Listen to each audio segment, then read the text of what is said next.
amigos, vamos a hablar sobre la participación ciudadana y el nivel de ausentismo en las elecciones generales 2021. Hoy nos encontramos con el docente e investigador de la Universidad de Lima. Se trata del señor Hernán Chaparro. ¿Cómo está? Bienvenido a JN Noticias. Muy buenos días. Buen día, ¿cómo están? Bien, señor Chaparro, muchísimas gracias por acompañarnos aquí y vamos a hablar sobre este ausentismo. Tenemos un primer gráfico en el que se aprecia la cantidad de electores que no han acudido a las urnas este pasado 11 de abril. ¿Cuál es su opinión al respecto? Bueno, que es el nivel de ausentismo más alto que yo recuerde de las últimas elecciones, ¿no? Estamos hablando prácticamente del 30%, 29%. Son alrededor de 6 millones de personas que no han ido a votar y que marca una distancia fuerte, porque en las elecciones al Congreso, que fueron en enero, una época de lluvia, que puede haber dificultado la asistencia, estaba alrededor del 25% más o menos el ausentismo, pero el histórico en primera vuelta de elecciones para presidencia no ha pasado de Sí. 18% el promedio, la inasistencia. Sí, señor Chaparro, Entonces, precisamente justo tenemos un gráfico al respecto en el que vamos a ver nuestro segundo gráfico, que en el 2001 se evidencia un 17% de ausentismo, en la primera vuelta en el 2006 un 11%, en el 2011 un 16%, en el 2016 18% y como mencionaba usted un 25% en las elecciones congresales extraordinarias. ¿A qué se debe que este número se ha ido incrementando? yo quitaría la del Congreso porque creo que es un tipo de elección diferente. Pero o sea, estamos, por lo tanto, saltando de 18 a 30. Y uno podría decir en primera instancia que es la pandemia, ¿no? El miedo que tiene la gente a contagiarse.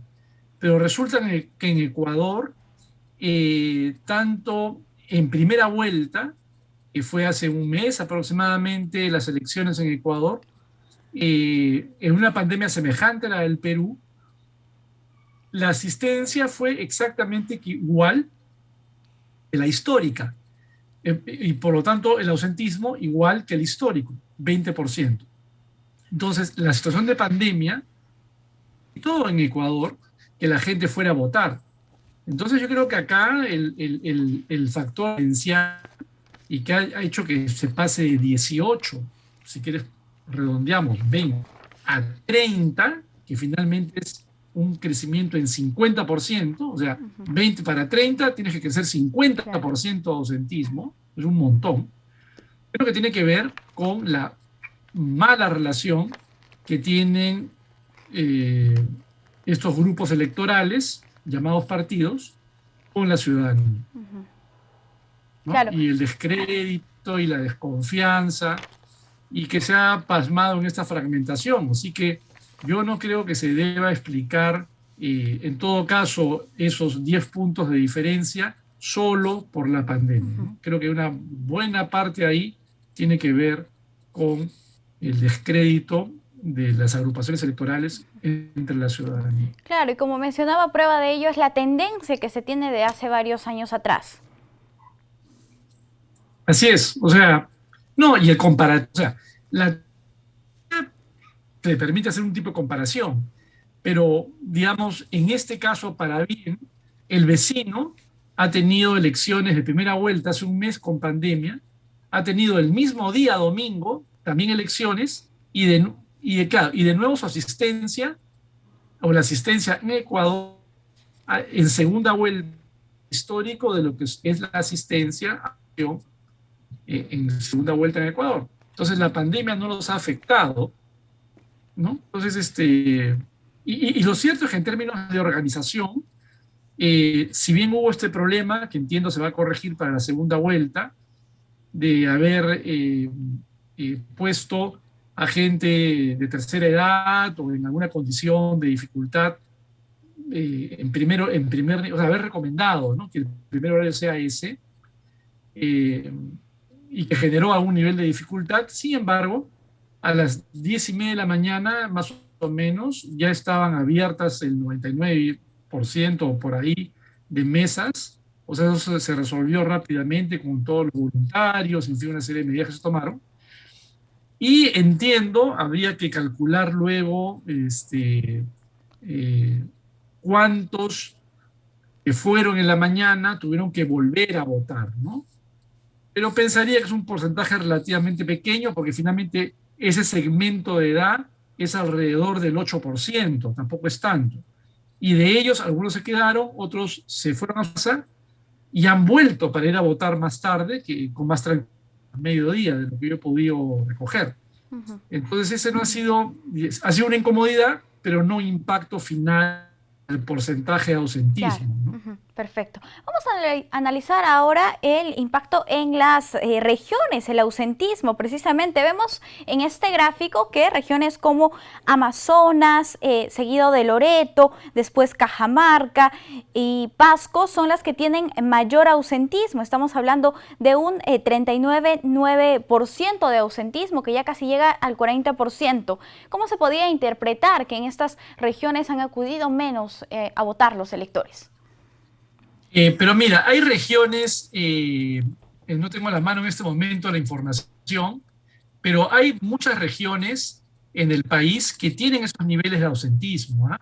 Eh, hay regiones, ahorita no recuerdo exactamente los nombres, pero que pueden tener 40% ausentismo. Ujú. Hay, con más claridad recuerdo algunas regiones del trapecio andino que pueden tener 30%,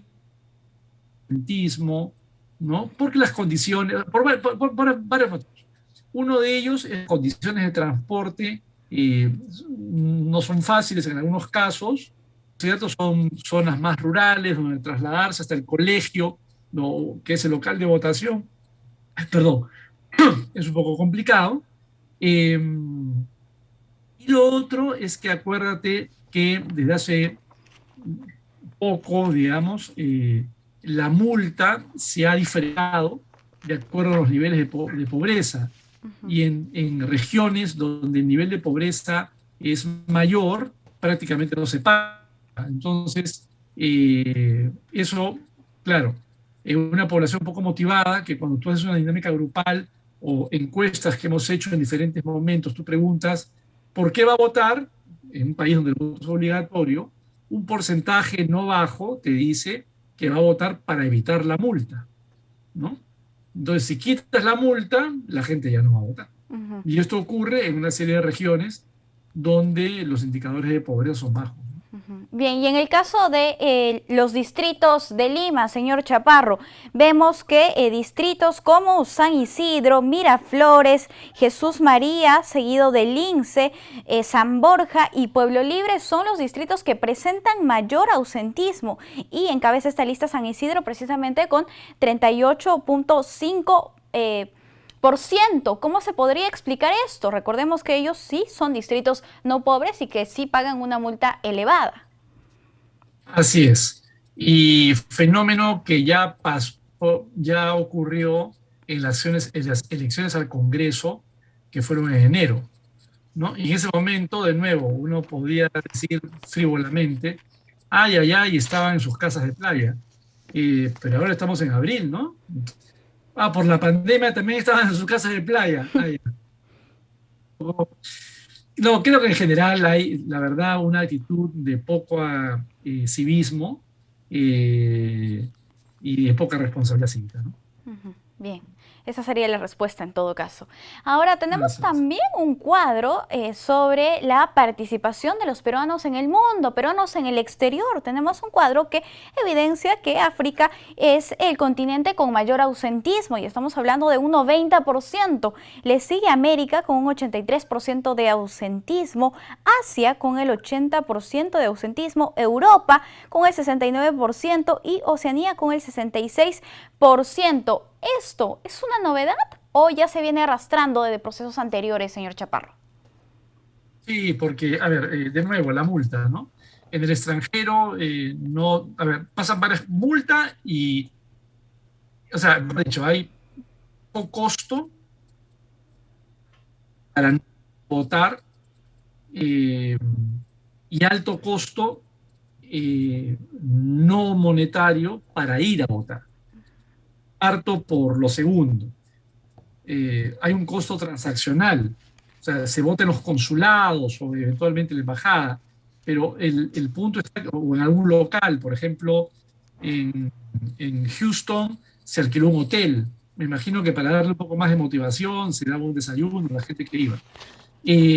Pero el punto está que tienes que trasladarte hasta un local, no es como Perú, que han triplicado los locales para que estén más cerca de la gente, sino que en este caso es un local más bien aislado y tienes que recorrer largas distancias para llegar a votar. Entonces, es una inversión de tiempo. Y lo otro es que no hay multa, entonces si no vas no pasa nada. Eh, eh, el bajo nivel de participación es una constante. Me parece que la cifra histórica ha sido que no va a votar más de la mitad, ¿no? Y puede que ahora, no tengo el número, pero puede que haya sido menos de la mitad, ¿no? Ahora, claro, sitios como África o continentes donde la población peruana que vive ahí es muy, muy, muy pequeña, ¿no? Se puede sentir más el impacto, ¿no? Porque los grandes conglomerados de votantes están, claro, dentro de Sudamérica, Chile, Argentina, en América del Norte, bueno, Estados Unidos, y en Europa, principalmente España e Italia, ¿no? Que son los grandes lugares donde la gente ha migrado. Pero en general ha sido históricamente alrededor de la mitad. Si ahora ha sido menos de eso, entonces, bueno, tiene que ver también con el ánimo electoral, ¿no? Bien, ¿qué se puede hacer para revertir este nivel de ausentismo a nivel nacional? Bueno, yo creo que eso está en la cancha de los partidos, ¿no? O sea, de los partidos en general, que, o sea, que se lleva adelante la reforma política, no solamente en el papel, en lo legal, partidos realmente recobren su propia esencia y que pasen de ser básicamente maquinarias electorales a escuelas cívicas, ¿no? Eh, que motiven a la gente a partir de sus proyectos, su democracia interna, su actividad interna, a acoger gente que hay mucha gente en el país que tiene mucha voluntad de hacer cosas y que hoy las canaliza vía diferentes formas de voluntariado, de acción cívica, y no ve al partido como una institución que puede canalizar esas redes sociales, porque son más vistos más bien como lugares que son espacios de clientelaje, espacios para canalizar intereses de grupo, de personas, ¿no? Eh, entonces, si hay una reforma, si se profundiza lo que se truncó, la reforma política, pero además digamos, se llena de un compromiso renovado, la gente volvería a tener un vínculo diferente, tanto simbólico como real, con los partidos, y espero que la participación mejoraría. Perfecto. En todo caso, hay mucho trabajo por hacer desde las organizaciones políticas para reducir el ausentismo y también solucionar otros problemas que se tienen a nivel nacional. Nosotros estamos muy agradecidos con usted, señor Hernán Chaparro, por acompañarnos aquí en JN Noticias. Bien, un gusto. Hasta una próxima oportunidad. Amigos, vamos a hacer una pausa. Volvemos.